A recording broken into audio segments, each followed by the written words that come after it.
And Bonds hits one high. Hits it deep. It is out of here. 7:56. Bonds stands alone. Now Booker with Tucker on him. Throws it up for 8. Shot blocked by Antetokounmpo. What a block from Giannis. 17 seconds from Game 7 or from championship number 6. Jordan, open, Chicago with the lead. Minute remaining. And they're putting Curry in the pick and roll, trying to get him on Irving. Irving and Curry, one-on-one. Irving puts it up. It's good! Kyrie Irving from downtown! We're sending it in, Jerome. That's for damn sure. Yes. What is up, everybody? Welcome to Taproom Sports Podcast. I'm your host, Jordan Stacks Lads. Joined, as always, every Sunday with my guy, Mr. Big Ballin. Sir. How we doing today, Ben? Sounded like a little fucking 12-year-old boy right there. Yes, sir. Shit. How we doing? Good. Chilling. Glad it's the waning hours of the weekend. We still got a couple hours left. Yeah. And then the Sunday scaries set in. It's already June. I know, that shit's nuts. It's crazy, bro. It's crazy. Shit is absolutely nuts. It is crazy. But being June, we're gonna get into our top 10 MLB teams later. We are being brought to you by the Sharps app. Make sure to download it. SHARPZ. Download to any mobile device. Use it to track your bets. Become a better Sharps app. It's not available in every state, so if it's available, you can link your sports app to it. It tracks your bets. Then you could actually see what you're good at betting, what you're bad at betting. If you're bad at betting something, you can kind of learn and see why you're being bad. And if you're good, continue being good on something. So it's good to use if you bet often, and it makes you more responsible as well, which is good. Responsible gambling is good. If you have a gambling addiction, call 1-888-GAMBLER. Or you can talk to me. You can message me. We can talk about it. Hit me up on Twitter at JordanRulesTSP. But anyways, glad to be here on a Sunday night. How are you doing, by the way, buddy? Oh, I'm great, man. I'm great. We never ask you. That's the tough part. You're like, oh, how you doing? If we're here, how are you doing? It's like, all right, let's get into it. I'm like, nah. Yeah, I mean, I'm good. That's bullshit. We're hanging out, man. We had a good weekend. Baseball's been very good to me this year, which reminds me of like 2 years ago. Last year wasn't as good. 2 years ago, very good. So I feel like, but I learned from last year because I track my bets. You know what I mean? And I learned, I even told you before the season started, I was like, I'm going to be a lot more picky on what I play and make sure it's mathematically correct and not put a ton of emotion into it. You know what I'm saying? So I've taken a lot of emotion out. And it's helped me. I've been very profitable in Major League Baseball this year, so I'm stoked on that. I'm just stoked. This is a great time of year. It sucks because basketball is starting to wane down. Obviously we have the finals coming up, and we haven't had basketball in 4 days, which fucking drives me wild. And unless you watch the WNBA, which I do, which is a great fucking league, by the way. But the NBA is going to be gone. Getting some drama there. Yeah. Oh, we are. We'll talk about that in a second too. And then we're in the Stanley Cup Finals, Ben. We have the two teams. We are there. Edmonton Oilers. No oil spill thus far, Ben.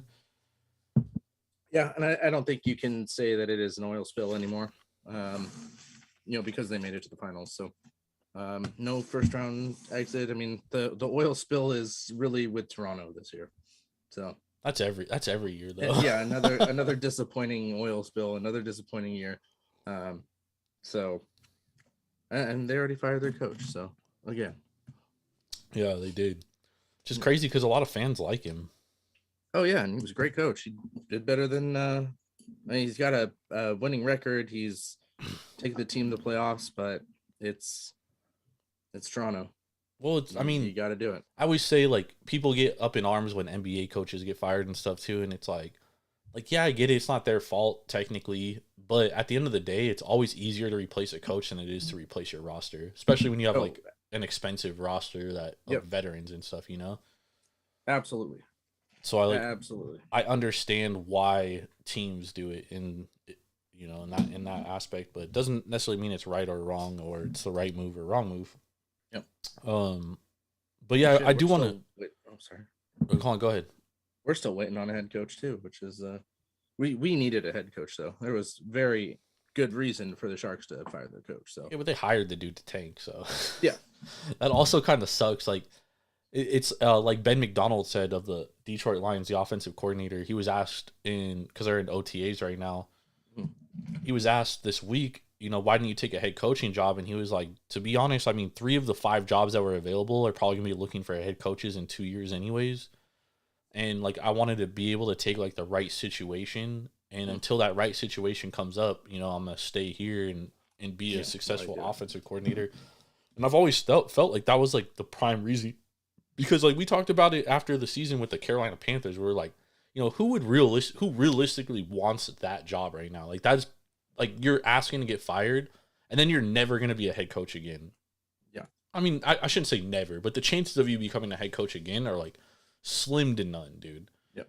But we also said the same thing about Zach Taylor taking the Bengals job. But again, like Joe Burrow fell in his lap, and that's that. And that's a big reason of these jobs that become available in the NFL. Like you have to have like a franchise quarterback, because you're only as good as your quarterback at the end of the day. Yep. No, definitely agree on that. But it was an interesting take, and I was glad that someone actually like came out and said that shit. That like a lot of coaches I think feel that way as well. Yeah. But anyways, I wanted to talk about the Caitlin Clark thing before we get into tonight's show, or to start off tonight's show, I should say. Yeah. Because it's a lot of like, I don't know, just like unnecessary bullshit that, to be honest, from both sides of it, whether you support Caitlin Clark or you don't support Caitlin Clark or whatever, like they say like the players are jealous of her, et cetera, et cetera.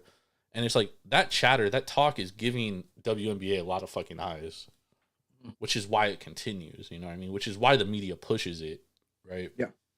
So if you're living under a rock, Caitlin Clark got kind of cheap shot. It was a cheap shot for sure. Yeah.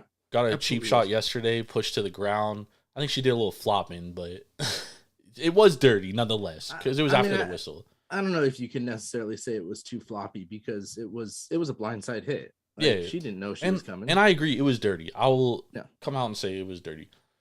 However, I will say this in relation to a lot of the talk, and a lot of the talk is that people are coming out and saying like, look what Caitlin Clark has done for this league. Caitlin Clark has brought a ton of eyes on this league, et cetera, et cetera. These girls are jealous, et cetera, et cetera. But my thing is like, bro, whether these girls are jealous or not, part of the reason it doesn't just take Caitlin Clark to excel this league. It's Caitlin Clark versus the rest of these girls. That is what is excelling the league, right? Mm-hmm. And on top of that, everyone's like, they should be thankful for Caitlin. They should be thankful. Like, bro, deep down, they don't want to see these girls compete. This is competition, bro. Like, those girls should not like Caitlin Clark. If you're competing against someone, you don't like them, Ben. Yeah. Even if I'm friends with someone, when I get on that fucking court, I don't like you. You are my enemy. I'm here to win this fucking game. I'm not here to fucking be friends with my opponent. Period. And Michael Jordan was the same way. That's why Michael Jordan was so fucking good. Charles Barkley has long time said, Charles Barkley, good friend of Michael Jordan's, long time said, when me and Mike played each other, the friendship died. That's why Mike was so good, because he was able to fucking set that shit aside. Yeah. And he wanted blood. That's what he wanted. And I think that a lot of this talk about Caitlin Clark is a lot of people that they still have like this bias towards women's sports, and like they don't want to see women compete. You would never say that about, would you say that to Max Crosby about if he's like, oh, I need to go out and we got to take care of business and take out Patrick Mahomes and, make his life a living hell? Well, Patrick Mahomes brings a lot of eyes to the NFL. He makes his job. He's making, Max Crosby a lot of money too. Why do we feel different about that? Well, because Caitlin Clark is bringing a lot of eyes and has brought a lot of eyes to So does Patrick Mahomes. But you're looking at a sport that was well established before Patrick Mahomes is coming. WNBA has been established. People watch WNBA. Do more people watch WNBA? Yes. Do more people watch the NFL because of Patrick Mahomes? Likely yes. Not as yes, but the ratio is definitely completely different. The number of people who have started watching WNBA this year is significantly. But Ben, higher would you than tell WNBA would you even tell last Max Crosby? Would you tell him, "Oh, you should be thankful for Patrick Mahomes"? No, you wouldn't. I don't think you want to say thankful. Yeah, but that's what they want. They want all these WNBA athletes to be thankful towards Caitlin Clark, and they may be thankful, but on the court they don't need to show that. Yes, yes, I agree with you on that. On the court, they don't need to show that, but she is definitely getting more of a treatment than other rookies. She's definitely getting. I mean, in any sport. I mean, we know, in hockey, you pick on the new young guy. Bedard got it in the beginning of this year. Like, yeah, he is the. But that happens. Every rookie talks about it too. Like, what was your welcome to the league rookie moment? Like, yeah. You know what I mean? Like that, it's a different level of play. Yeah. You know what I'm saying? And so like when because a lot of players took a lot of flack when they said she was going to struggle coming into the W. A lot of people were like, "Oh, they don't like her, etc." Like, no, they just said that she was going to struggle, and she struggled. No, and she is struggling. She is struggling. Yeah. And I don't disagree with the sense that like you're gonna get picked on, you're gonna get that welcome to the league moment, but at the same time, I think she's gonna get a lot more of it though, Ben, because she is Caitlin Clark, and people are crowning her the greatest player to ever play this game before she even played against the best players. So of course the players are gonna have a little bit more out for her because. Oh yeah, but but what I'm saying is like you have to acknowledge that as from the league setting. You have to acknowledge that from the ref setting. Like that was a technical she wasn't assessed one during the game. She should have been, but she did get assessed one after the game, which still like hurts you in the long run because you can only have a certain amount of technical fouls before you get suspended. Yeah. So I do agree with you in that sense, but at the end of the day, is like, these girls shouldn't stop playing hard against her because she's brought a lot of eyes to the league. You know what I mean? Yeah. I just don't think you can allow the cheap shots to happen because she is a very no. You shouldn't do that. You shouldn't allow that against anybody. Yes. Yeah. And I do want to say, especially with Clark, with Asa, with who's the other new Sabrina rookie this year? Huh? Angel Reese. Yes, like you got to protect your athletes because they're going to be the ones who down the line, 10 years from now are still there playing. And I agree these with that. Older players that only have another year or so, you got to make sure that they're not ruining your asset later down the line because you're not going to have a better 3-point shooter for a while than Caitlin Clark. Is she better than Serena Ionescu right now? I don't know. Yeah. That's the thing is like when you crown somebody the greatest, like a lot of people are gonna come gunning for them. That's natural. Yeah. That's just competitiveness. You know what I mean? Yeah. Like girls are gonna get up and be more competitive against Caitlin Clark because people were calling her the greatest to ever play before they played them. Yeah. And a lot of girls I would say more than jealousy, I think a lot of WNBA athletes, the veterans, I think they look at it as disrespect. Like, this girl hasn't played against us yet, and you guys are crowning her as the best before she even plays us? That's crazy. Well, she had the best college numbers. And sure, you could call her the best prospect ever. Sure. Yeah. That's more fair. Just like LeBron James player of the year. When LeBron James came into the league, no one said, this is the greatest player to ever play this game. No, they said he's the best prospect since Magic Johnson. No one called him. Nobody called him the greatest. Nobody. No, he was going to be the greatest. Yes, they did. And he's fulfilled everything. He's one of the greatest. But it happened. Yeah. But it definitely happened. But they everyone said that when he was coming into the league. No, we said he had the potential to be one of the greatest. Because No, we said he's the people were best. saying They said he's the best prospect they've ever seen since Magic Johnson. And Magic Johnson was a better prospect than Michael Jordan. Michael Jordan had a better career. Best basketball player. Yeah. Michael Jordan had a better career than Magic Johnson, but Magic Johnson was the best prospect. And you could talk to any NBA scout from like 1980 to 2010. They will tell you Magic Johnson is the best prospect they've ever seen come into the NBA. Yeah. Well, NBA scouts, I will believe. Fucking stands, I won't believe. Yeah. But I'm saying There the were a scouts lot of also fucking- the there scouts were a also lot of say stands also saying that LeBron is going to be the best player ever. LeBron didn't have stands when he was in high school. Yes, he did. Then it was 2020. It was 2003. We didn't even have social media.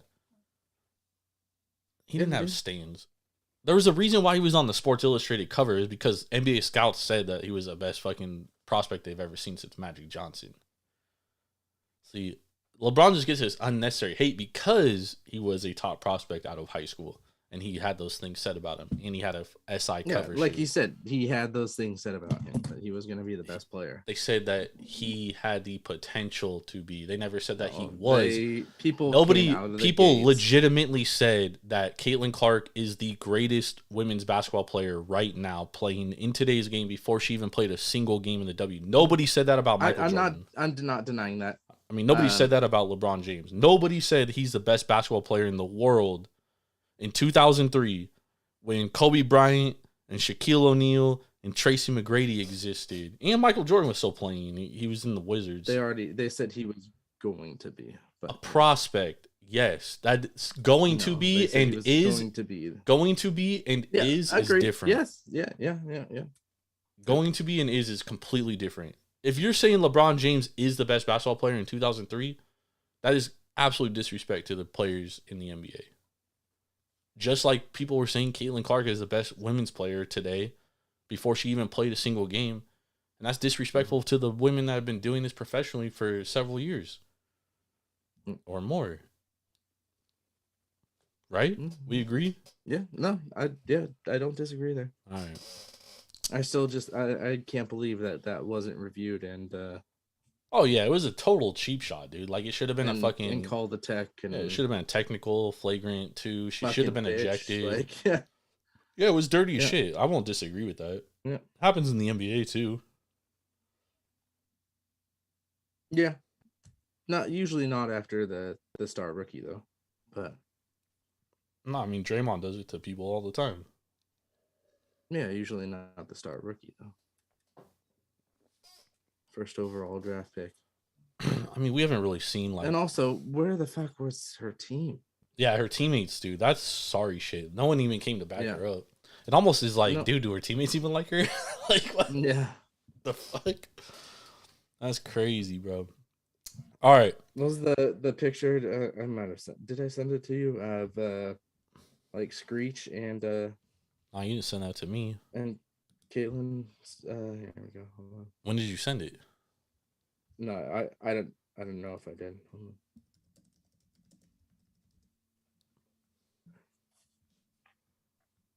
Look eerily similar. Irv swears Caitlin looks like Mel Gibson.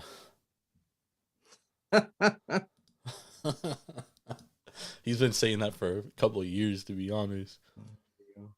I sent it to you too, so you should do it on your phone. Let me see. Oh shit! Crazy. Hey, shout out to Screech. Rest in peace, brother. Yeah. Dustin Diamond. Well, he didn't kill himself. He's just got a sex change operation. No, Dustin Diamond died. Draining bro. threes right now. I see what you're saying. Okay. Clever. All right. Let's talk about the NBA Finals. So the Mavericks defeated the Timberwolves in 5 games. Timberwolves avoided the sweep, Ben, and then they get back home for Game 5, and you know we all thought that they were gonna kind of get up for the game and make it a game, and I mean, dude, just from the onset of that game, like from the jump, you could tell like they had no interest And like they didn't think they could win that game. Like they were done before the game even started. Like that game was over at halftime. It was an absolute. I mean, just I feel so bad for people that paid for tickets to go to that game, dude. Like they should be reimbursed by the Minnesota Timberwolves. That was embarrassing, dude. That was an embarrassing effort. But we sat here. 29 points at half, 21 at the end. What was it? We sat here 2 weeks ago talking about the NBA Finals, and I was like, man, I feel like Dallas is just getting like no love, dude. Like everyone's just like, oh, Minnesota's gonna run through them, like it's gonna be easy. And I mean, what we talked about was Luka and Kyrie were gonna take over, and they did. And so now we have a finals. We obviously have some storylines going into it. As Kyrie once played for the Celtics. He got traded from Cleveland to Boston after he said he wanted his own team. Things didn't really end up working in Boston. And the history's kind of there and stuff. And so we have some interesting storylines. We got Kyrie returning to Boston, right? We have the Boston Celtics, who we don't even know how injured or healthy KP is, Porzingis is at this point. Mm-hmm. But right now the Mavericks are about plus $1.80 to win the series. Celtics minus 200, minus 220, anywhere around there. I mean, I think there's like, I get why people are betting Boston. Boston was the best team all season. There's no question about that. They were the best team. But they showed a lot of flaws in the playoffs. And if we're keeping it a buck, dude, I mean, they played the Miami Heat without Jimmy Butler. They played the Cleveland Cavaliers, and Donovan Mitchell gets hurt in the fucking second game. They played the Indiana Pacers, and Tyrese Halliburton gets hurt. I mean, how battle-tested are the Celtics, really? I mean, I know they've been here, right? But, I mean, they have a lot of lapses. I mean, like, they only covered the point spread once against Indiana. They only covered the point spread twice against Cleveland. The only reason why I bring that up is, yes, I know they won games. I get it. But the point spread is the great equalizer. That's why it's there. Because it's saying if this team is, they should beat this team by this many points, given the fact of the odds of how much better they are. And so, and on the flip side, like Dallas, nobody expected Dallas to be here. You know what I mean? Like, and they went through some good teams, man. They went through the Clippers. They went through the number 1 seed OKC Thunder, and I mean, they handled them, Ben. And then they go through Minnesota, who nobody gave them a chance to even beat Minnesota. Everyone said, oh, they got no chance. Minnesota's going to win this series easily. Every single game. Yep. Yeah. And so now they're here against Boston, once again, oh, well, they don't have a chance to beat Boston. No shot. Yeah. I mean, I think Boston is definitely going to be one of the best defensive teams that they've played throughout the playoffs. But, I mean, something that we've always talked about is that they have size and they have 2 elite basketball players. Probably the 2 best closers, dude. Yeah. Like if I were to say this, Ben, I tell you this: tie game, 2 minutes left. Who you taking? Yeah, Dallas. Yeah, because we know they got Luka. Yeah, they got 2 guys that we know are gonna make buckets, dude. Yeah. Yep. And like you said, you can't double either of those 2 guys, because if you double either of them, then you're going to have the other stepping up and winning games. Well, if you double both of them, then you got 3 other players that can still score. I do think this too, because on the flip side, like, Jaylen Brown and Jason Tatum are 2 of the best players in the league. Mm-hmm. Can't really double either of them either, or else you're going to have the same problem. However, like, we've seen Derek White kind of regress back to the mean, and I know Drew Holiday had a great series against the Pacers. But if we're being honest, dude, the Pacers were in every fucking game except for 1. They were leading with like under 3 minutes, and the Pacers just couldn't close. In 2 of those games, they didn't have their best player. Mm-hmm. Like, that series very easily could have been 3-1 Indy, going back to Boston for Game 5. And then how do we look at this? Because, like, Boston, I know they won the series, dude, but they, like, it wasn't like they, like, won the series. And, like, last year, we kind of saw the same thing with Denver and the Lakers. Denver swept the Lakers, but the Lakers were in every fucking game. Like every game was like a one possession game. And then people were like, well, you know, now they're playing the Heat. The Heat are like have been playing really well. And it was like, yeah, but the Heat, like, I mean, they had dudes like fucking Max Strus and Gabe Vincent who were like shooting out of their fucking minds. Caleb Martin, like a bunch of Jags, and they regressed back to the mean. Well, guess who's not Jags? You know, Luka and Kyrie are not Jags. They're far from it, dude. They're two of the greatest players to ever play this game. So when I'm thinking about that, you know, I'm more like, okay, well, Dallas probably has, if we're talking about the best players, right? If we rank the players from best to worst, right? We both agree Luka is the best player in this series, right? And then Jason Tatum probably number 2. Kyrie 3. Kyrie 3. Jaylen Brown 4. Mm-hmm. All right. And then you probably put Drew Holiday 5. You'd probably put Kristaps Porzingis 6 if he's playing. But the thing is these Dallas role players have played their role to perfection. Yeah, and it's really hard to, you know, to compare how these teams are playing right now because of the teams that have been in front of them. Yeah, You've but had a much harder schedule for Dallas, so their role players have had to be in those games and be in those tight situations. So has Boston. You haven't had that with have you had to have that with Boston? Yeah, because Ben, they very well could have been down 3-1 against Indy. Indy led 3 of those games under 2 minutes, and Boston won those games. 3 of the 4 Indy led under 2 minutes. Yeah. But I mean, if you look at it from Indy's perspective, A, they got a bunch of like dudes that have never been there before. And B, Tyrese Halliburton to play 2 of the games. Their best player. Right? Mm-hmm. Now you got to go against Luka and Kyrie, who are definitely better than fucking TJ McConnell and Andrew Nembhard. Yeah. Right? Yeah. That's the difference. That's the difference to me. Because, I mean, Derek White, he was great in the first series, and he's kind of tailed off since then. So he's come back to normal. And Derek White's a role player, in my opinion. Yes, he's a good two-way role player, but he's still a role player. I would consider Drew Holiday a role player at this point.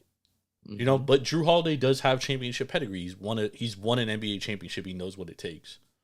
Yeah. That's the thing that works. But on the flip side, Kyrie has too. Kyrie's won a title. He knows what it takes. Yeah. Yeah. Kyrie's better than Drew Holiday. But I do think you need to have you have to have a better series from the Dallas role players than Boston's role players. Yes. In order for Dallas to win this game, you have to have a big series from PJ. You have to have a big series from Derek Lively. Yes. Same with Gafford. Yes. That's what I was gonna say or Derek Jones Jr. Derek Jones Jr., PJ Washington, Jaden Hardy. Jaden Hardy had a great series last series. Josh Green looked really good. Like those guys have to step up because you know you're gonna get 60 to 70 points per game from Luka and Kyrie. What are you getting from these other guys? That's the most important piece. And it reminds me a lot of the Cavs versus the fucking Warriors. Mm-hmm. Because the Warriors you knew what you were getting from Steph and Clay, but the role players also contributed. Right? Now, because we know Drew's gonna get points. We know Derek White's gonna get points. Can the Dallas Mavericks role players match that? Because Boston's bench ain't giving them shit. Yeah. Their bench has been porous. They're really like 4 deep, dude. That's it. 5 when they get KP. Yep. You got to have a big series from Horford, Pritchard. But Dallas, on the flip side, Ben, those role players need to play. Because we at least you know your Derek White's gonna give you some points. You know Drew Holiday is gonna give you some points in defense, right? So these Dallas role players need to step up. But I like Dallas to win the series plus 180. I can't bet against Luka and Kyrie, bro. Mm-hmm. I can't. Yeah, I think they're a better tandem than Tatum and Brown. Yeah, and I watched I watched TJ McConnell and Andrew Nemhard almost win 2 games, dog. You know what I mean? Like I watched it with my own 2 eyes, and I'm like, hold on, how the fuck are they gonna stop fucking Kyrie and Luka if they can't stop TJ McConnell and Andrew Nemhard? Mm-hmm. Do we have odds up yet for the Stanley Cup Finals? Florida is favored.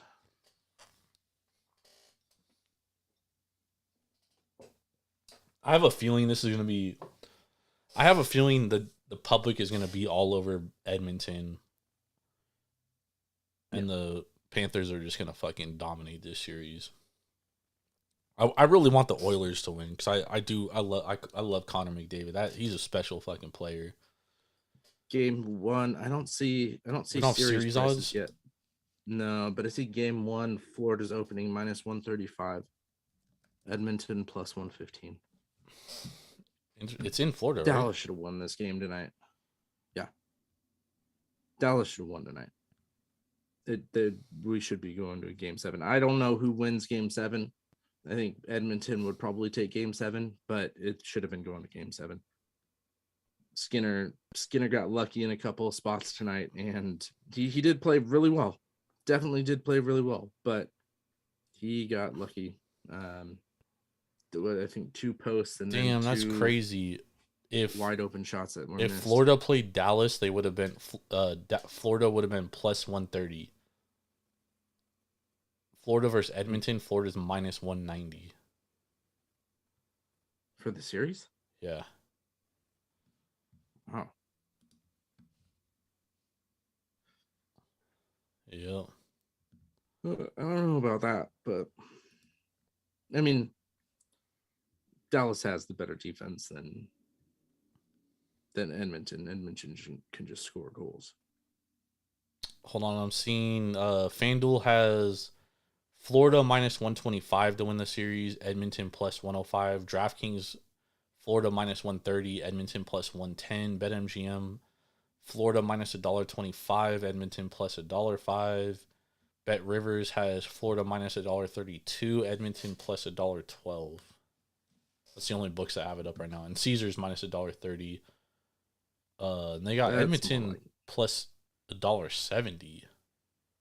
That's got to be an error. If DraftKings has Florida -$1.30, Edmonton +$1.10. Yeah. I do think that this is going to be a fucking public dog, though. I mean, yeah, public dog. I think the public's going to be all over Edmonton. That doesn't mean that they don't win. I'm just saying, like, I think that Edmonton's going to be, like, the trendy bet. Obviously, they have McDavid. You know what I mean? So, we'll see. I'm definitely rooting for the Oilers. You know that. Yeah, unfortunately. I'll probably throw a couple shekels on Edmonton to win the series. Actually, I'll see what Trent does first. There we go. +130, I don't necessarily, or sorry, -130, I don't necessarily like it. Unless you think that Florida would win the series, like 58% of the time or 60% of the time. What is it, 60, 65%?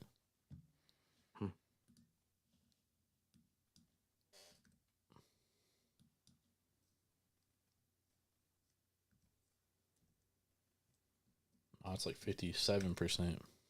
56.5 actually. Okay.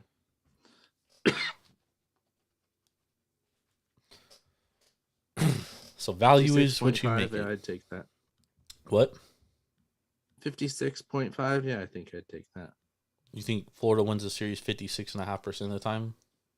Yep.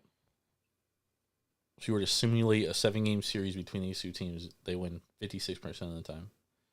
Mm-hmm. Connor McDavid and Leon Draisaitl on the other side. It's going to be interesting next year when Draisaitl leaves after they get to the finals. Yeah, he's going to be a San Jose Shark, I heard.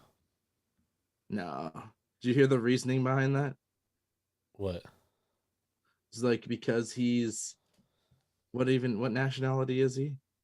It's like because he's this nationality, and the Sharks have a assistant, like their assistant GM. Hold on, there's really their- rumors about him being a Shark. Yeah, Oh, Shaw's just making that up. yeah. No, it's because they're both from the same country that they're. I mean, it could be. rumored You to- never know, dude. If you have a relationship with someone, you're way more likely to like play for him. I mean, look at Jalen Brunson signing with the Knicks, dude. If his dad wasn't with the Knicks, you think he would have fucking played for the Knicks? Probably not. Yeah. So I do that shit goes a long way, bro. Like relationships are important. Is it any coincidence at all that the Sharks get the number 1 pick and Macklin Celebrini's dad works for the fucking Golden State Warriors?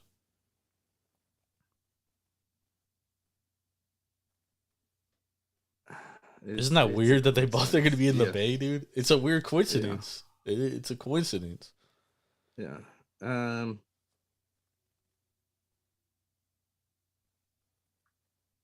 I would take Drysdale on the Sharks, bro, in a heartbeat. Oh yeah. Where was it? Him and Eckling on a line. Woo! Yeah, but that's the thing is he gonna want to go to a rebuilding team after he just did all that? Yeah, but we could be like, dude, the Sharks aren't that far off. We have hella good. We have a lot of talent. Is it young? Yes, but we have talent. And we got Will Smith coming up. We got Macklin Celebrini coming in. Bro, we got some talent. It's gonna take a couple of years. Yeah, I think it's gonna be a big question mark on who our coach is. So yeah, we gotta get a good coach. Yep. And a coach that can develop. I thought they were gonna bring in Buddy Sturm, Marco Sturm. That's one of the rumors. See, I want a former Sharks player that was there in the glory years, because then they can be like, yo, this is the glory years. The glory years, we never won a Stanley Cup. But they could be like, yo, we were always competitive, bro. Like, we were always one of the best teams in the fucking NHL. Like, this is what we should be. You know what I mean? And this is where we're going to get back to. Yeah. Because I know Marlowe, he works in player development now, which is good. Like, you want to keep your best players on. Hopefully Joe Thornton is working for the Sharks too. Yep. Like, you want to keep your best players there involved because they've seen what great looks like. You know what I mean? What can happen. Yeah. Yeah, and they can fucking lead these young guys into the next generation of great Sharks players, because especially a guy like Patrick Marleau, Ben, he was there when we were fucking dog shit. And he saw the rise to fucking glory, dude. Yeah. Like, he saw what we became. And to be honest, dude, it happened fast, bro. Like, you know, we were trash, and then we got hella good, and we traded for Solani, and that didn't work out, right? But then it was like right after, dude. Then we got like fucking Thornton. And to be honest, dude, if the lockout doesn't happen in 2004, things probably look a lot different, because Koroluk doesn't go back to Russia, and Corky was one of our best players, dude. He was probably our best. He probably would have been our best player in the next 2 or 3 years, along with Thornton. Kid was fucking good, dude. We've always had great goaltending, which is something that you always need. Yep. Between Nabokov, Vernon, Kiprusoff. Yeah, and then we traded Kiprusoff, and then he fucking beat us in the Shields. Fucking... Yeah. That hurt. But yeah, dude, yeah. I don't think the Sharks are that far off, bro. I don't. I think we improve next year to the point where like we're not. I don't think we're gonna make the playoffs, but I think we're gonna like be scratching at the door of the playoffs. I think we're gonna have one more pretty shitty year, and then one more year that we're scratching at the playoffs, and then the following year we'll be in those. Because remember how our first run started, we snuck into the playoffs and then beat the number 1 seed Red Wings. Mm-hmm. And that was what fucking kick-started everything. Yep. And it could happen. That was the Jamie Baker goal, right? Yep.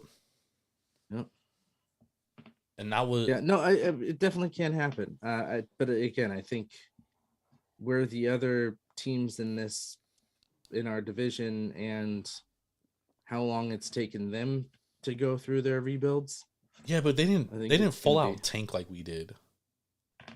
We did it the way you're supposed to, dude. You're supposed to like absolutely suck dick for 2 to 3 years, dude. Yeah. Like you don't want to be good Well, at all. We did that. I think also the problem is that we still owe a lot of money in dead cap too. Yeah, but we have so many young players that we don't have to worry about that for like 2 to 3 years. Like we can still Yeah, but sign if we we still can't- sign like some veterans. Yeah, but they're not going to be your more elite veterans. No, but our elite That- players that are are going to gonna be our push us young over. guys. It's going to take some time. Ben, we got These guys are we got young. three fucking I know, but we got 3 like top 7 picks, dude. Like we got William Yeah, Eklund, we it's got gonna Will be- Smith, and we got and we're gonna have Macklin Celebrini. Like, bro, I'm telling you, and in we like have 2 the number years, 14 overall pick too. yeah, so. we're gonna be. I'm telling you, bro, in maybe Next not this year. We're going to suck. I think we're gonna be better The though. year We're gonna after- be better next year. I mean, we're not going to be the worst team in the league next year. Yeah, but we're gonna be better. I think though. we're going to be in the lower. I think we're going to be in the last 10 positions, That's fine. anywhere from 20 to 30. That's fine as to long as 20. we play the young guys and you let them learn, dude. Yeah. Yep. You let them work. I through think the the mistakes. year after that, we will be top, in that 15 to 20 area. I think we're sneaking in And the then- playoffs next year. Not next year, the year after. Watch, we're gonna get Drysdale. We're sneaking in the playoffs, dog. We'll see. With some kids. We're gonna be the Oklahoma City Thunder of the fucking NHL, dude. See. Telling you, dude. We too How much many, talent. views did you end up getting on that Thunder post? Oh my god, it was like at 2 million something last I checked. Shit was insane. Yeah. It's popping up on random fucking Instagrams and shit. Yeah. Well, it's not even that far out of line, so I didn't understand. Yeah, it wasn't crazy at all. Like I just said that they're a good young team and they'll be back. I didn't think that was Yep. crazy at all. Like I thought it was just Yeah. normal. Thought a lot of people would agree. Apparently not. They definitely No. didn't. They're like, They did not. they were like, "You're a fucking idiot." Oh, okay. Okay, yeah. All right. All right. Let's talk Major League Baseball. Let's get into it. So first thing I want to talk about is the New York Mets. Just a wild fucking roller coaster week for the New York Mets. They lost like 5, 6 in a row, Ben, and then Jorge Lopez just had an absolute meltdown. Mm-hmm. Goes into the post-game press conference, and prime example of why guys have translators is for this very fucking reason. Because he tried to do the interview in English and ended up being way misinterpreted. So it sounded like he said that he plays for the worst team, but when you actually like slow it down, he says, and he's trying to say, "I've been the worst teammate." He said, "I'm the worst teammate in the MLB," but it sounded like I'm the worst team in the MLB. So Yeah. he gets DFA'd like 2 Real hours quick. later. And also after throwing his glove into the stands too. Yeah, I mean, he was frustrated.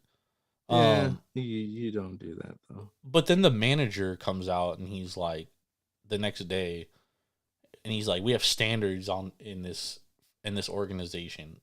Oh, you have standards. Mm-hmm. The Mets now have standards. Yeah. Exactly. What are those standards, please? Because your team sucks. It's always sucked pretty much in my entire fucking lifetime. Like I'm confused as to these standards that are going on here. What are these standards to win? That's not happening. Like Nope. what are we doing here? It's crazy, Ben, because 2 years ago the Mets were contending for the NL East. They, Cohen had just bought the team. They looked like they were skyrocketing, heading towards great things, and here we are. They're one of the worst teams in the National League East. They're one of the worst teams in the National League. They got a huge payroll. Francisco Lindor against your Giants last week stares at strike 3 right down the middle with a bat on his shoulder, right? And then Harrison Bader, I know this is like totally out of fucking the universe, but Harrison Bader's asked by like a TikToker this week, name your New York Mount Rushmore of baseball players. He names all Yankees. All Yankees, yeah. I mean, dude, like, does anybody want to be on this team right now? That's my question. Like, does anybody want to be there? I don't think so. I don't think so at one bit, which is kind of baffling to me. I mean, is it baffling? Like, this team's a mess, dude. Yeah. They sent Beatty down today. They sent Beatty down to AAA. Like, yeah, I did see that as well. Yeah. I mean, the tough part is you are in a hard division, but you're getting outplayed by fucking Washington. Well, Washington's a good team. That's a good ball club. Washington has a way better pitching staff than the Mets do. Yeah. But if you show me that lineup, well, I'm going with New York. But are you going off if I show you that lineup? If I show you that lineup, are you going off like the lineup in the prime, or are you going off the lineup like in 2024? Yeah, that's the problem. I also think Washington's playing a lot better than they should be. No, that's a good ball club. And the Mets are playing a lot. They're a good ball club. They're playing better than they should be, in my opinion. And I'm stoked about it.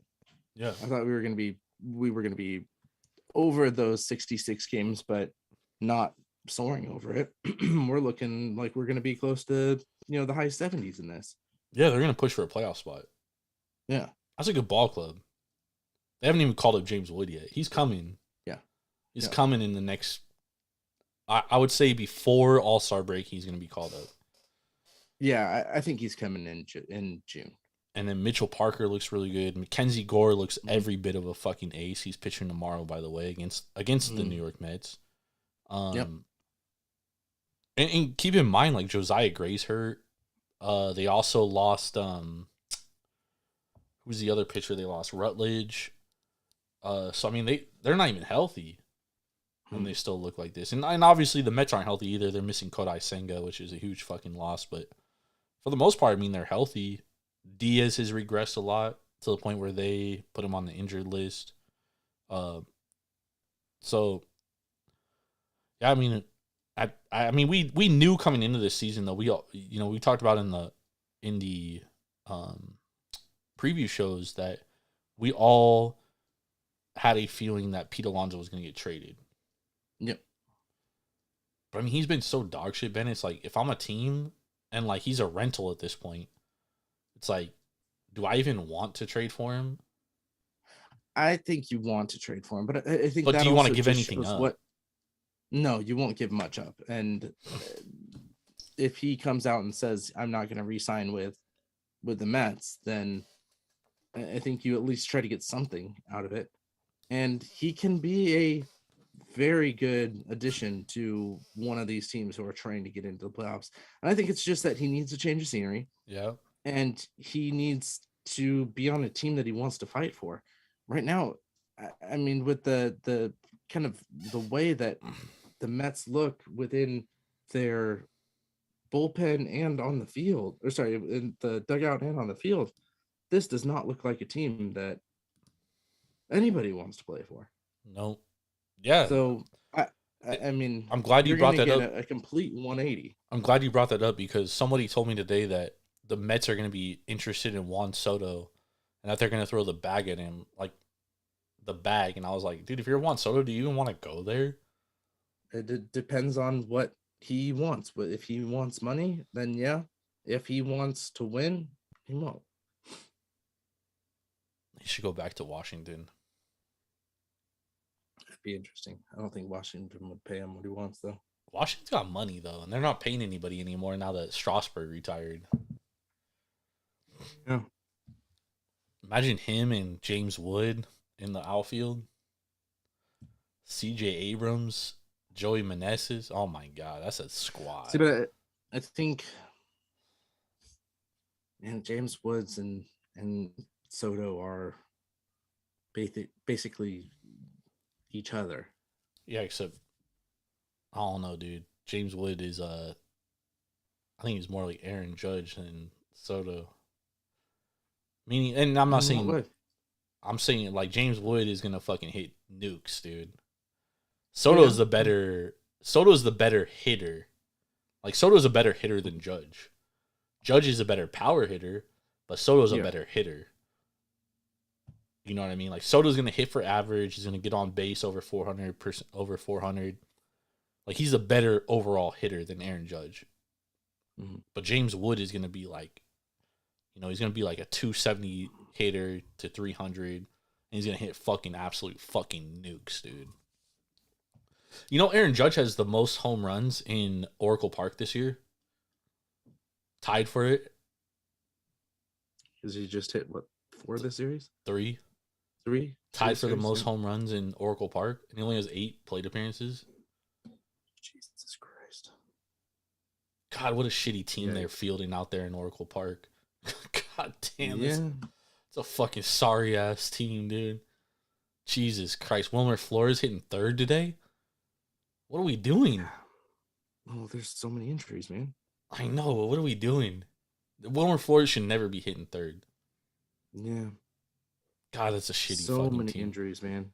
They came out, I forget who it was, came out and said that the Giants offered Camilo Doval a $80 million contract extension like 2 weeks ago, and he didn't sign it. Wow. Ouch. Oh, shit. He ain't getting that anymore. I mean, he still could if he performs better at the end of the year. But, man, like, I texted you the other day when Lamont Wade Jr. went down, and I was like, bro, that's a huge fucking blow. That's the best player on that team. Dude, it's player after player, man. Snell with another is this is strained groin today. You've got I heard back spasms or something. They said strained groin. They went into he took an MRI today after the game for a strained groin. Interesting. Yep. You've got Lee out. You've got Lamont Wade. Yeah, Lamont Wade's a huge fucking Bailey, loss, who's been on and off the injured list. Is Luciano hurt right now too? No, they benched him and then sent him down to AAA because he kept making errors. Yeah. Can't throw the ball fucking straight. Hicks is injured. Jordan Hicks is injured? Am I thinking the right pitcher? No, Wynn. Keaton Wynn. Okay. Yeah, that's a big loss too. Conforto, Ahmed, Luciano is on the 10-day IL. Yeah, that was the 10-day IL where they're gonna make him fucking do fielding drills fucking 3 hours a day. Yeah. Austin Slater.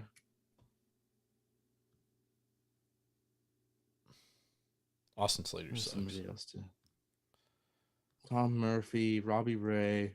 It's a lot of injuries, but man, that team was like, they got hella hot, and then Lamont Wade got hurt. Yeah, and that was when shit fucking just turned around. Before we get into our top 10 teams, I want to take a break real quick. Okay. Because I need to get another brewski real fast. Sounds good. I'm almost out too, so I like it. So let's take a break. We'll get into our top 10 teams, and then we'll talk some more baseball. Be right back.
All right. We're back.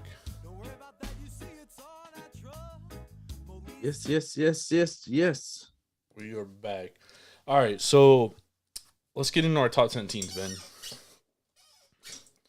I'm interested to talk through this. We're 2 months through the season now, so we've talked about this multiple times. This is really the time where we start to separate contenders from pretenders. Although I do think there's a little asterisk there, because I do think that we've seen a lot of teams with battling injuries, the Reds being one. Because I do think a healthy Reds team is a lot better than they are right now. But let's talk. Let's go through top 10 teams. So, what's your number 10 team? My number 10 team, and I know you're not going to like this, the Minnesota Twins. Okay, I have the Royals number 10. Okay. Royals are close for me. I just have that I have them here because, they're injured. They're missing they're missing a lot of bats that are causing this offense to be pretty mediocre. They're allowing a lot of runs, and teams have been hitting pretty good against them. So I think once this team gets healthy, they're going to be probably closer to the top 5. But as of right now, I have Minnesota here. Like what we're seeing from Castro. Same with Jeffers. Offensively, Kepler. Joe Ryan's, Kepler. Joe Ryan's playing well on the hill.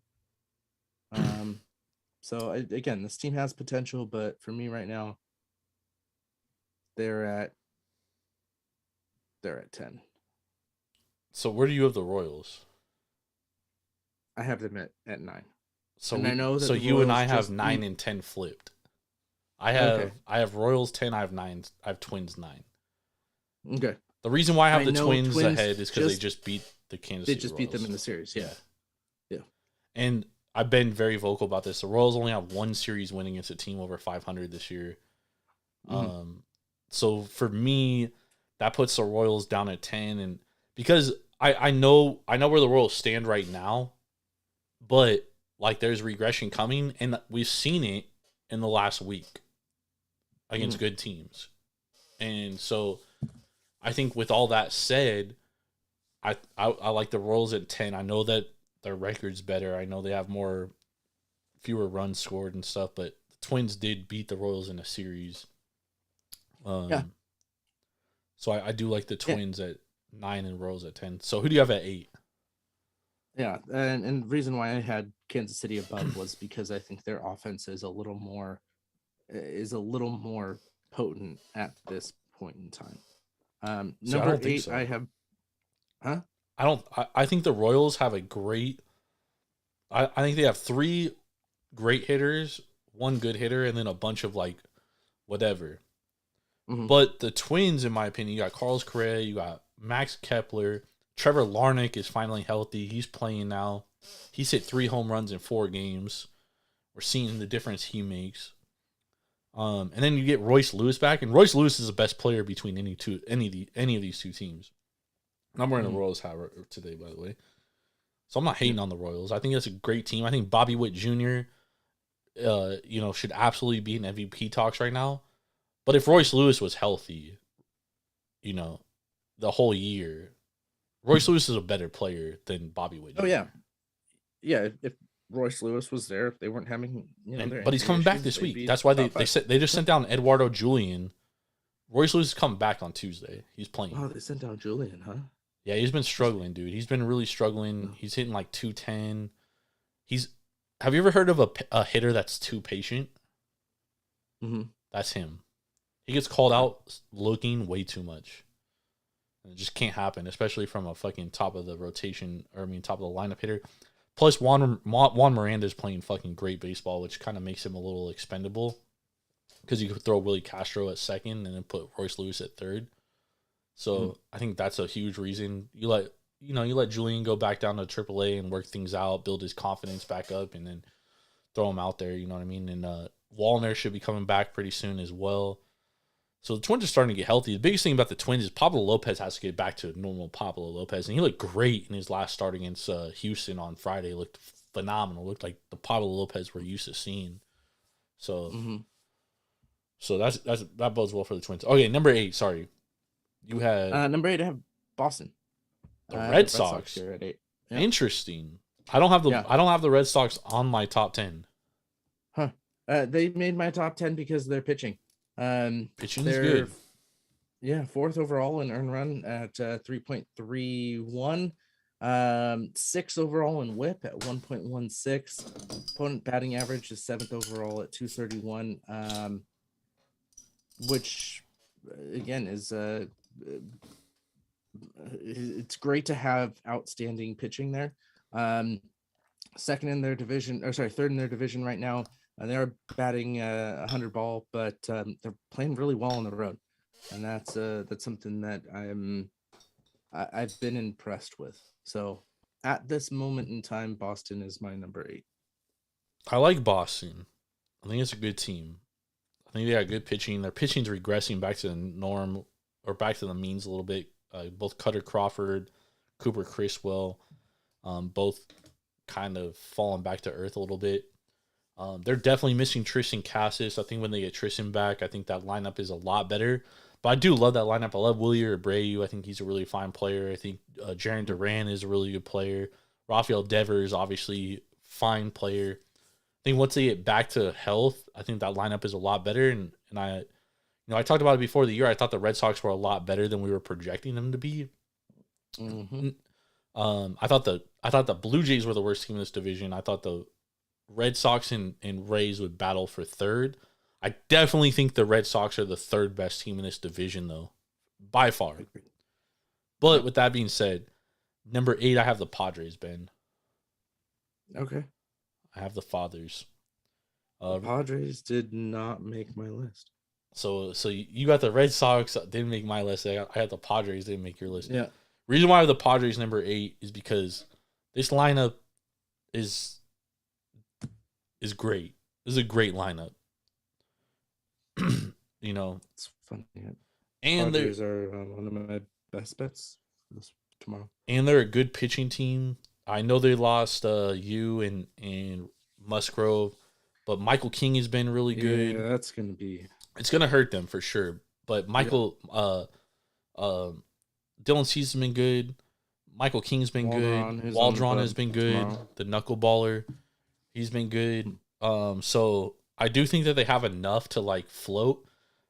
My biggest issue with the Padres is the fact that like, A, they're not good at home, and B, like when they play teams that are good, they're like way over 500. They're like 700 against teams over 500. But when they play shitty teams, they struggle.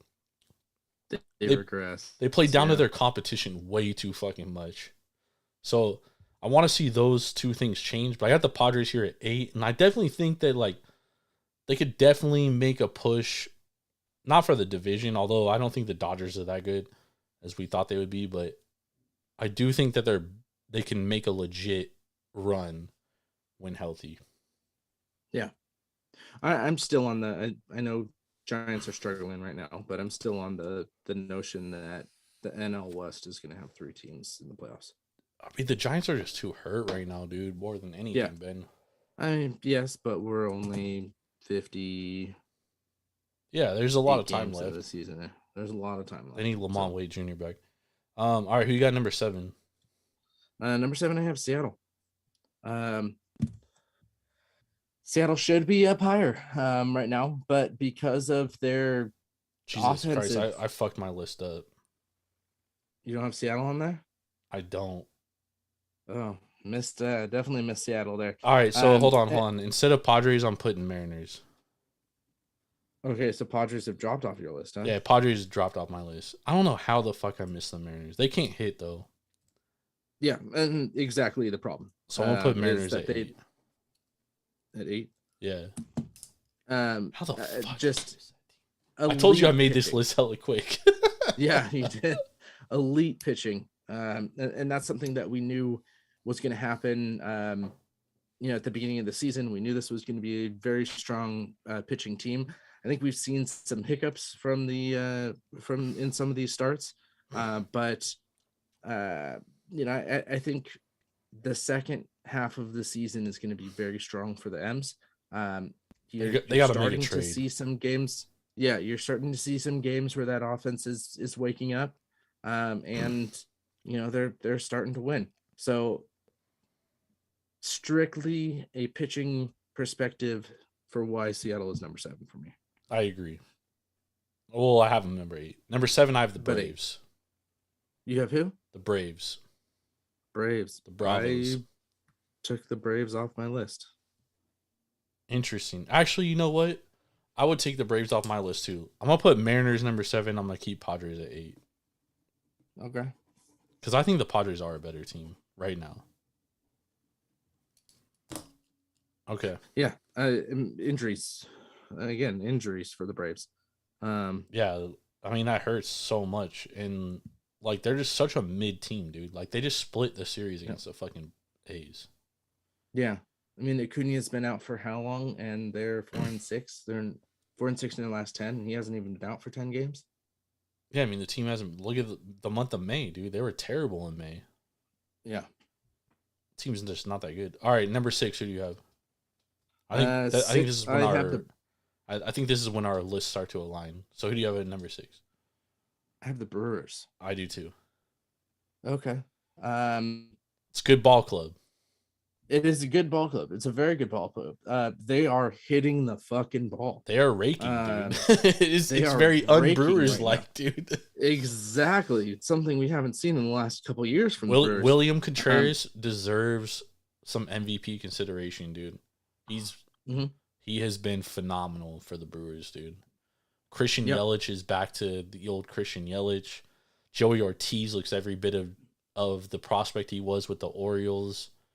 And that could be one of the few trades, Ben, the Corbin Burns trade, that could work out for both teams. Mm-hmm.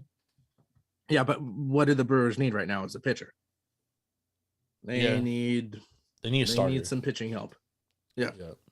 Yeah, they definitely need some pitching help. But Joey Ortiz isn't hurting them. You know what I mean? He's raking right now, dude. Yeah. They got him batting leadoff now. He's batting so well. Yeah. I mean, I know that they just, played the White Sox in the series and really did work. They're coming off a series win against the Cubs as well. I'm not even, but they also beat Garrett Crochet. Garrett Crochet is one of the best starters in American League. Yeah. Yeah. It's a good ball Jackson club. Churio's super nice too. He's been struggling, and it hasn't even bothered them that they won't even send him down because it doesn't even matter. They're just letting him work through it. Yep. What was it? Yelich the other day, 5 hits, 5 RBIs. Bryce Terang's hella good. Perkins. I mean, that's a good ball club out there in Milwaukee. Yep. So I like Milwaukee at 6. All right. Pretty sure our number 5 is the same. What's your number 5? Cleveland. Ooh. Okay.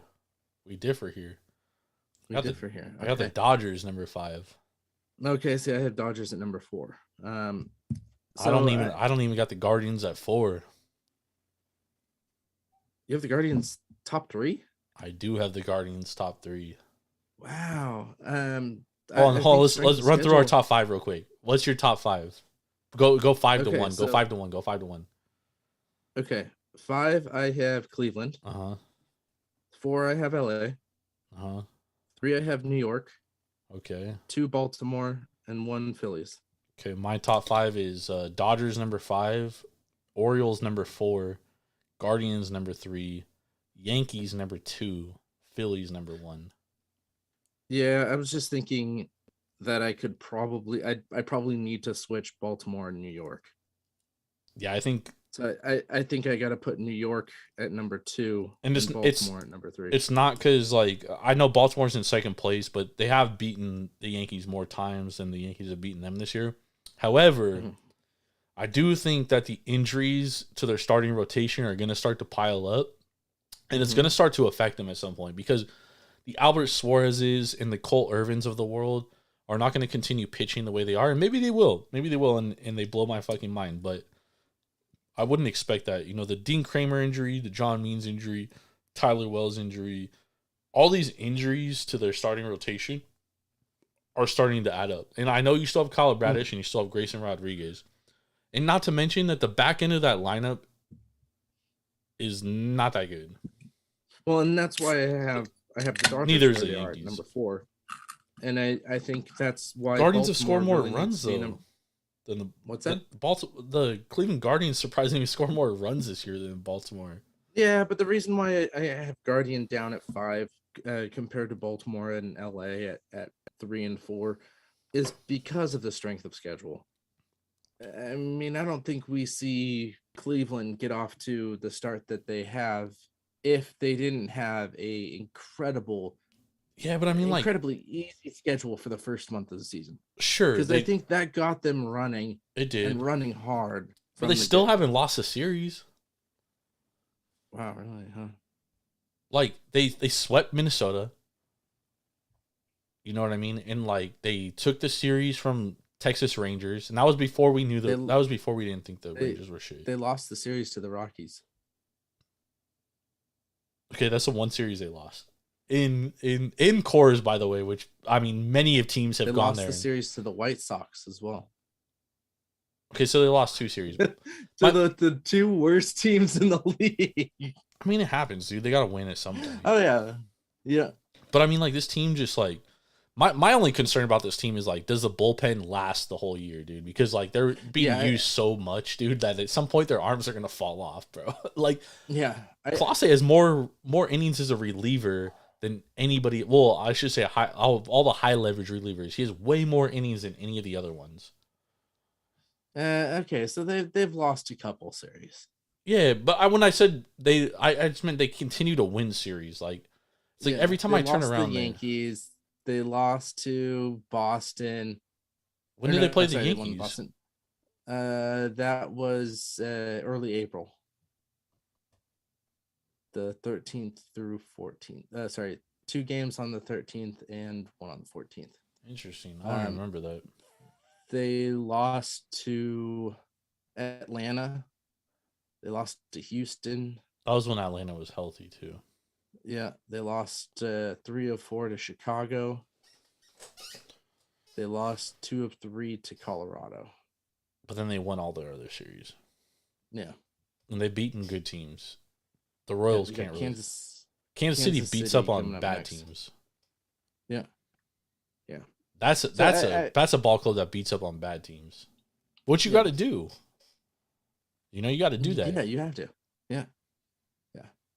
So I mean, I like the Guardians though. That's the best bullpen in baseball. They're putting up runs. Jose Ramirez, if the season ended today, Jose Ramirez is the AL MVP. There's no question about it. Yeah. My only concern about the Guardians is like, does their bullpen continue to, like, can they continue this? Because we talked about the starting rotation being hurt. No Gavin Williams, no fucking Shane Bieber, right? So does their bullpen continue this? And do these, like, Jags continue being as good as they are? Like David Fry. I mean, David Fry was like a fucking throw-in on a trade 3 years ago from the Milwaukee Brewers. Like, the dude was like a journeyman fucking Jag type player projected. So like, does he continue to play as well as he has? Does Freeman continue to play as well as he has? But on the flip side, Ben, like, they got like a top prospect in Manzardo, who's like one of the top 15 prospects in Major League Baseball. Mm-hmm. So like, if he even comes close to like what he can be, right? And you pair that with fucking Josh Naylor and Jose Ramirez, and I mean, keep in mind at the same time, Jimenez was a top prospect in that, and he was the centerpiece of the Lindor trade. So I mean, like, when you got Jimenez, Jose Ramirez, Josh Naylor, and Manzardo, like, I mean, dude, that's nasty, bro. Like, that's a good fucking that's like what we think the Orioles are. Yeah. You know, like on the same fucking level. You know, and the bottom of the Guardians lineup right now has been better than the fucking Orioles bottom of the lineup. And that's really what separates the two. Like, they're built very similarly, where they have like generational type players. They have like 3 or 4 of them. And Manzardo hasn't hit that yet, but, you know, it took Gunnar a little bit to get going. It took Adley a little bit to get going, right? Took Kowser a little bit to get going. So if Manzardo hits that by September, October, dude, like, it's a scary fucking team come October, bro. Because that bullpen's fucking hella good, bro. They shorten games. If they have a lead in the 5th inning, it's basically over, dude. You're basically not scoring off them. They have like 6 high leverage guys, dude, that are all like under 2 ERA. It's fucking unreal, dude. Like they're two of their top 3 relievers from the last 2 years are both not healthy. They're not gonna pitch this year, and they're still the best bullpen in baseball. How do you do it? Like, dude, we talk about the Rays being able to pick up anybody and make them a reliever. The Guardians are like, bro, Hunter Gaddis is like obvious, like all of a sudden a shutdown reliever. I mean, it's insane what they're doing. Yeah. Is it sustainable? I don't know, but I was like last month I was like, there's no way they keep doing this, and they fucking did it throughout May, and it's like, okay, like maybe I'm wrong. You know, Bybee hasn't been good. Logan Allen hasn't been good. Like the starting rotation's been dog shit, but they put up enough runs. I don't know if we say that they're dog shit, but they're not. They haven't been great. Bro, Ben, their best starter's been Ben Lively. Dude that was pitching in Korea a year ago. Ben Lively's been playing out of his fucking mind, though. But I'm saying he's been their most consistent starter all season, dude. And he was pitching in KBO a year ago. That's how, like, I don't know how the Guardians do it, dude. They do this every fucking year. If I told you before the season that they weren't going to have Shane Bieber or Gavin Williams all season, you'd be like, I would have said it. I'd be like, they're probably going to finish second to last place next to the fucking White Sox. Yeah. Or if I were to tell you Karinchak wasn't going to pitch or Steven, dude, I would have been like, dude, there's no fucking way they're in first place by June. No fucking way. Yet here they are, dude. 6th in ERA. Somehow. Because Jose Ramirez, dude. He's the guy. Strikeouts. 1st in saves. 3rd in wins. Yeah. It's insane, dude. Ben Lively, bro. Ben Lively going out there fucking pitching quality start after quality start. It's unfucking real, dude. It's unreal. Tristan McKenzie, Tanner Bybee, Logan Allen. I mean, dude, they're just throwing dudes out there, bro. And they're fucking they're Class A 18 saves. Yeah, dude, like, will his arm stay on by August? I have no fucking clue, dude. Well, it's funny because last year we took him as the under for. No, we didn't have Clase. Yeah. Oh no, that's right. We had the guy from Colorado. Yeah. Who had Daniel one. Bard. He had like one save all year. Yeah.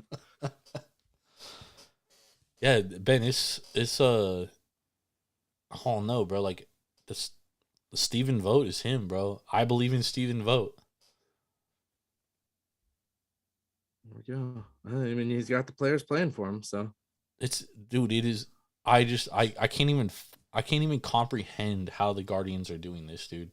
But they are. And like, will it last all year? I mean, I keep, like I said last month, I was like, there's no fucking way. Yeah. They're in first place after May, dude, and they're in first place. Yep. Yep. Yeah. And I keep fading Ben Lively every fucking game, dude, and I keep fucking losing. So I'm like, dude, there's no fucking way this dude's gonna continue this shit, dude. Yep. The regression's got to come. But And it never comes. Yeah. Yeah. It's unreal, dude. Fuck. But I love Steven Vogt. All right. That was we spent a lot of time on our number 5 team. All right, what's your number 4? 4, I have Dodgers. I have Dodgers number 5. Yeah. I have O's number 4. Okay. So I have Dodgers number 5 because that team's just like outside of their top 3s. So mid, dude. Like, yeah. It's very questionable what you're doing. No, even Will Smith. We talked about this. You either have Will Smith or Teoscar, and I think you've got a. They're not dog shit. They're not dog shit, but they're not good. They're not their 1, 2, 3. You've got 4, 5, which are good. I would say they're 1 to 3. They're 1 to 3 is the best in baseball. 1 to 3 best in baseball. And then after that, it's just a lot of like hit and miss. And like they need like one more consistent bat in that lineup, dude, to solidify things. I mean, I'd even say 2. Well, I think getting Max Muncy back will be huge. Okay, yeah. And then you just get one more bat in there because you could put him at like 7 or 8. And then that kind of like jump starts the bottom of the lineup. So I think they're like one bat away, and then, you know, I don't know if they're starting pitching. Like Yoshi's been okay. Glasnow's been, I mean, they've been good. You know, at times they've been great, but they've left a lot to be desired. You know, like if I were to say, Ben, I'll give you Zach Wheeler and Ranger Suarez, or you could take Glasnow and Yoshi. Who you taking? Probably Glasnow and Yoshi. Hell no, I'm taking Wheeler and Suarez. Fucking right now? Hell yeah, like 100 days. Well, no, but I mean, like if I'm not looking at I'm saying this season. I'm saying this season. Oh, okay. I'm saying we go into a playoff matchup, and I give you Wheeler and Suarez or Glasnow and Yoshi. Who you taking? Yeah, Wheeler and Suarez. Yeah, too bad they're the best 1-2 in baseball by far. Yeah. All right. Sorry, I thought you were talking about looking at just. I think just the names alone. No, I think like Ranger Suarez is. I think Ranger Suarez is a lot better than people give him credit for. He's gonna finish. He's probably gonna win the NL Cy Young at this point. We'll see how long he's gonna be out. Because didn't he just take that one off the hand? Yeah, but the X-rays came back negative, and they said he shouldn't miss his next start. They took him out as like a precaution. Okay, I thought he was gonna miss 1 or 2 starts, but nothing broken. Nope. All right, so number 4, you have the Guardians? 4, I have LA. You have the Dodgers. I have the Orioles. Yep. I already said why. And I have Baltimore at number 3. Why so high? Same thing with the Dodgers. The first half of their lineup is great. Second half of their lineup is not great. I think they're going to be a starter and probably a reliever away from kind of that elite level for, you know, moving forward. I think those are the holes that they need to need to pick up, and they have the young kids sitting in the system that they just need to bring up or trade for trade to get. Yeah, it's same thing as the Dodgers. They need 1 or 2 more bats at the second half of their lineup, and they're a really fucking good team.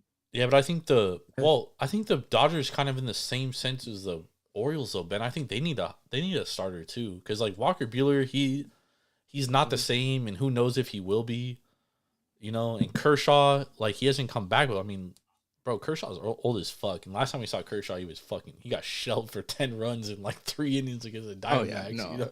I'm pretty sure Kershaw's done. But like, so I would say the Dodgers. I mean, to be honest, I think the Dodgers and Yankees and Orioles all need a fucking front of the rotation start. Like not front of the rotation, but they need another starter, and they both need another bat. That number 3 spot. Who? Yeah, I think all 3 of those, Yankees, Baltimore, and LA, all need at least a number 3 pitcher. Yeah, and they also need another bat, because the Yankees back of their lineup fucking sucks too. Mm-hmm. Yeah, I mean all their production is really coming from fucking Judge and Soto, dude.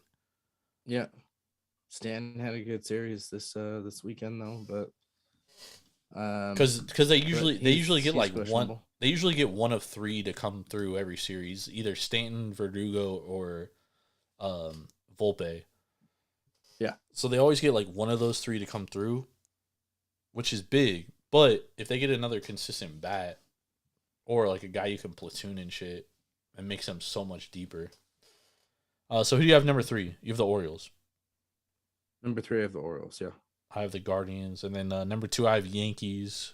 You have Dodgers. I moved the Yankees up here. Oh, you moved them up to 2. Okay, we both agree there. And number 1, we obviously agree to is the Phillies. The Phillies, yep. Team to beat. Deepest lineup in baseball, deepest rotation in baseball, deepest fucking, not the deepest bullpen, but they got a good bullpen. And the thing is, too, is like with the Phillies, Ben, and like I would bet them to win the World Series right now because you're not, obviously their number is not as good as you could have gotten before the season, but you might not get a better number because their biggest weakness is their bullpen, and they can easily, that's the easiest thing to fix at the trade deadline. Like they got 2 top of the line rotation starters, and then even fucking Nola and Christopher Sanchez, like they're definitely good 3 and 4 starters. And they're playing really well right now. Yeah, and I mean they could use another starter, but they don't need another starter. Like Taijuan Walker is their 5th starter, and like he basically throws BP out there now, but they just need him to go out there every 5th day and fucking just, keep them in the game a little bit so their offense can score like 4 or 5 runs and maybe win the game. You know what I mean? Mm-hmm. Which is what you want from a 5th starter. Your 5th starter should just eat innings, dude. Like you're not expecting a 5th starter to win every 5th day. Yep. So I think what they need is the least of all the contenders. Yep. Philly right now, 3rd best odds to win the World Series at plus 550. Yankees and Dodgers. Dodgers plus 250, Yankees at plus 450. Like, bro, I think that's honestly a good number for the Phillies because Bryce Harper hasn't even started playing. He hasn't even played the best ball yet. Schwarber hasn't played the best ball he could play. Like, and Turner's been hurt. Like they haven't had Trey Turner in like a month, and they're still winning. Yeah, that's a really good ball club out there in Philly, dude. I really like that team, Ben. Yeah, I like the Cardinals too because Harper's such a douche. Dude, see, I like Bryce Harper. Bryce, I fuck with you, bro. I like Bryce Harper. He's a great player. It's exactly what you talked about. And there's players in every single league that you absolutely love them when they're on your team, and you absolutely fucking hate them when they're not on your team. Yeah, I know that because I bet against Bryce Harper a couple times and he hits a fucking like walk-off home run and he like showboats it. I'm like, this fucking guy, dude. This fucking guy. Yeah. But then when I bet on him, how to throw a fucking helmet, bro. But then when I bet on him, Ben, and he does it, I'm like, yes, let's fucking go. Yeah, dude. Fucking dance around the bases. Do whatever you want to do, dog. I don't give a fuck. So it's like a love-hate. Like, I see both sides of the pendulum. Like, when he does it against you, it sucks. When he does it for you, it's fucking awesome. And so I kind of appreciate that. I like that. Because that's the kind of guy I want playing with me.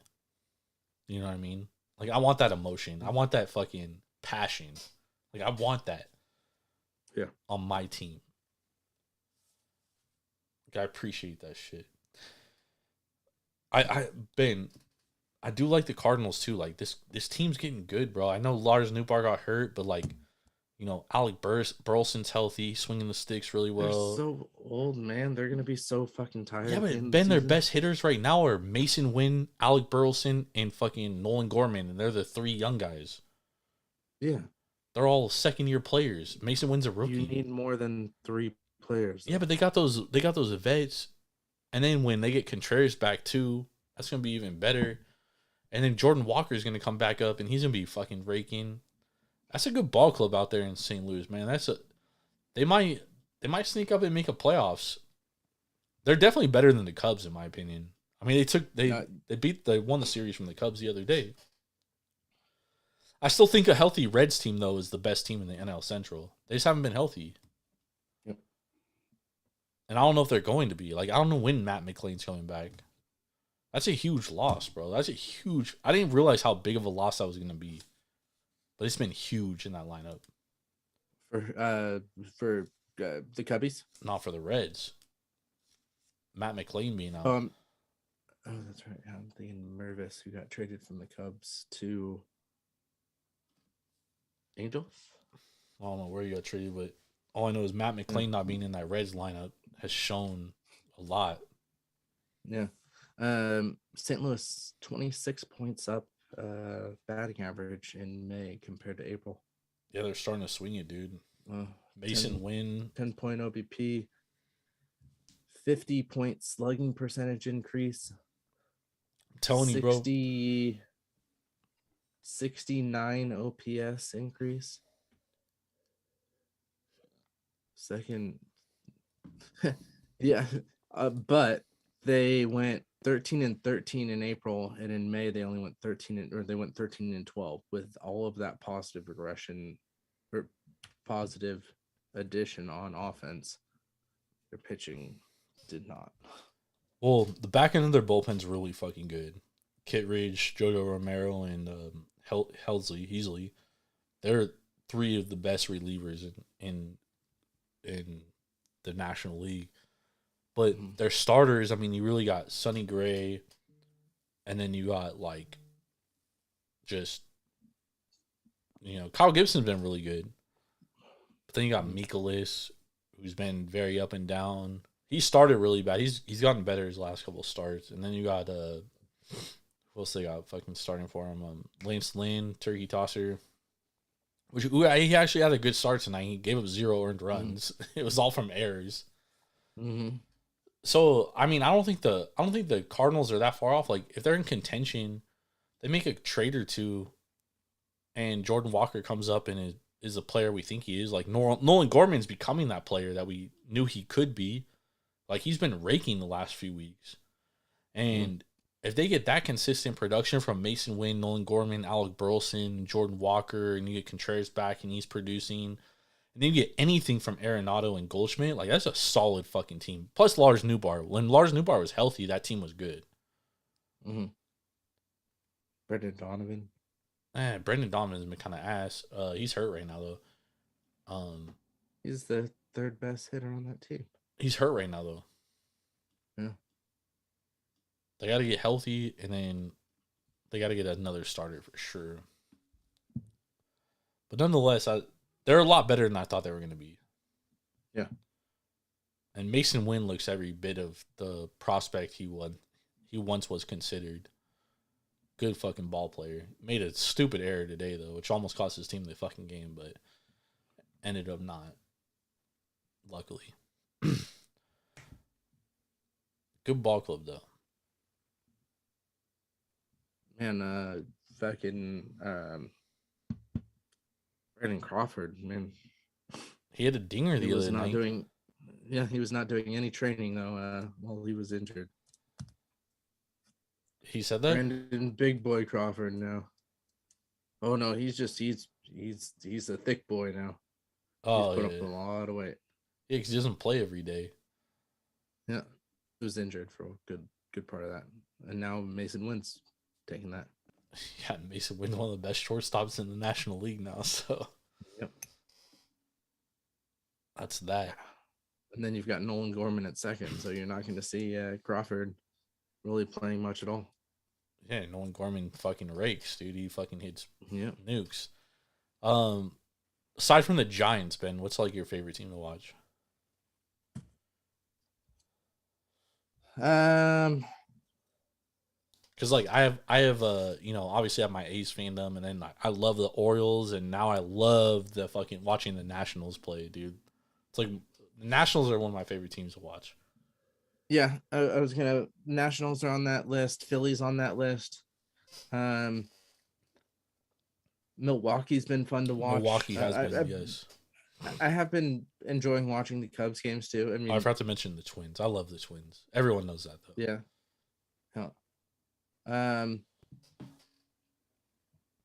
Yeah, I'd say it's like the Brewers, the Nats, the Phillies, and the AL. I don't watch as many AL games as I do NL games. So I watch a little bit. Like I would say my top. Well, obviously I watch every team I bet on for the most part. Yeah, I've been watching a lot of Detroit. Yeah, I watch a lot of Detroit, which probably surprising sucks. That Torkelson fucking getting sent down to the minors. Had to happen, bro. He couldn't hit. He hasn't been hitting. Yeah, no, he needs to. But Jesus Christ, I would never have thought that Torque would be at that point where he's getting sent down. Yeah, that was surprising because part of the reason why I liked Detroit this year is I thought Torque was going to take that step forward, and like he hasn't. Yeah. That's been a huge because like their pitching is exactly what I knew their pitching was gonna be fucking good, but they haven't really been shit outside of that. All right, let's get some best bets for tomorrow, Ben. All right, I got 2 for tomorrow. First, I'm going to go with is Padres money line. You've got Walderon on the hill against Anderson. I do know that the Padres, I don't want to say struggle, but aren't as good as hitting left-handers as they are right. So I don't think the start of this game is going to be real great for San Diego, but they seem to turn it on the second half of the game, at least for the last week or so. And I do think that San Diego is a much better team than the Angels are. So I'm going to go San Diego minus 130, 133, depending on the book that you're looking at. And then I'm also going to go with the under in the Baltimore and Toronto game. You've got Rodriguez and Gausman on the hill. Two very good pitchers and 2 offenses that have been struggling as of late to put up runs. So I am going to go under 8 for that Orioles and Jays. All right. I got 2 best bets for tomorrow. I like 2 plays. I like the Rockies plus $1.10 against the Reds. Andrew Abbott, he has regression coming. He gave up 6 runs last game. He got more coming. Not a ground ball pitcher. 46% fly ball rate in Coors Field. No bueno. Give me the Rockies plus 110. And then I like the Nats minus $1.18 tomorrow. We got Mackenzie Gore on the mound. He will be facing Tyler McGill. I have the Nationals as a better team than the Mets at this point. I think they have the better bullpen. I think they have the better lineup. Hopefully CJ Abrams is back tomorrow. He's been day-to-day. He missed the last 2 games. Even without CJ Abrams, I still like the Nationals minus $1.18. I think the pitching matchup alone gives us a massive edge. I would bet this up to like minus $1.25. So those are my 2 plays tomorrow. Yeah, I was looking at that Colorado Cincinnati game. I was looking at the over in that one. Over not a bad play because Abbott, I think you're right, has that regression, is that fly ball pitcher, and I mean Feltner. Feltner's been good his last couple of starts, so the last 2 starts he has been, but his previous starts and at home have not been great. So we'll see if he puts up a W there. I don't dislike it. I think both bullpens are not that good either. And the Reds probably don't have their top 2 relievers because I've used them the last few days. So I think that benefits Colorado as well. All right. Thank you, everybody, for joining us. Make sure to tap into we'll be back on Tuesday talking Major League Baseball for Wednesday's slate, which has been pretty profitable the last few weeks. So definitely tap in with us for that. You can say I might live stream tomorrow night, but there's nothing really on. Maybe I'll live stream for the baseball games at night. But follow us on Twitter at taproom_sports. Follow myself at Jordan Rules TSP. You can follow us on Instagram at Taproom Sports Podcast. If you missed any of the show, you can catch it on Apple Podcasts, Spotify, Google, Amazon, iHeartRadio, wherever you get your podcast fix. Find us there, Taproom Sports Podcast. Make sure to download the Sharps app, SHARPZ. Use it to track your bets. Become a better Sharps app. Thank y'all for hanging out with us. See y'all later. Peace. Peace.